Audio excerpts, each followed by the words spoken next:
क्या आपको पता है कि भगवान श्री कृष्ण की मृत्यु कैसे हुई और इसमें किष्किंधा के पूर्व नरेश वानर राजबाली का नाम कैसे आता है? आइए जानते हैं। गीता में भगवान श्री कृष्ण ने कहा है कि वे भगवान हैं। इस संसार में जो कुछ भी होता है वह उनकी इच्छा से ही होता है।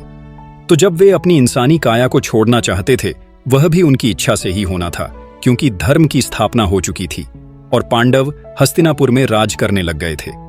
माता गांधारी और ऋषि दुर्वासा के श्राप से यादवों का कुल भी नष्ट हो चुका था और अब समय आ गया था कि भगवान माता के श्राप का मान रखते हुए वापस वैकुंठ की तरफ निकल जाए।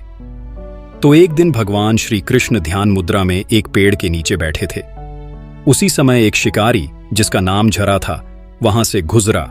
उसको भगवान का पैर दिखा और उसे लगा कि कोई हिरन झाड़ियों में छुपा बैठा है। झरा ने तीर चलाया और वह तीर कृष्ण के पांव को भेद गया। शिकारी जब पास आया तो उसे अपनी गलती का एहसास हुआ और उसने भगवान से क्षमा याचना की।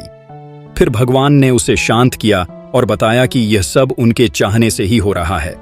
फिर भगवान ने झरा को बताया कि झरा त्रेता युग में वानर राजबाली था और उन्होंने श्री राम के अवतार में उस पे चुपके से बाण चलाया था।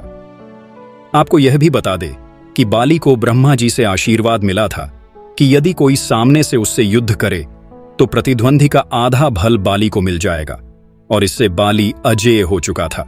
इसलिए भगवान ने यह रास्ता अपनाया था। हैरत की बात यह गौर करने की है कि सारे जगत के पालनहार ने खुद को भी अपने कर्म के प्रभाव से मुक्त नहीं किया और इंसान आज भी पाप करता है, दूसरों को हानि पहुंचाता है। तो क्या वह कभी भी इसके प्रभाव से बच पाएगा और निसंदेह मृत्यु लोक पर निरंतर जन्म लेता रहेगा? इस बारे में आपकी राय कृपया जरूर कमेंट करें। धन्यवाद। जय श्री कृष्णा।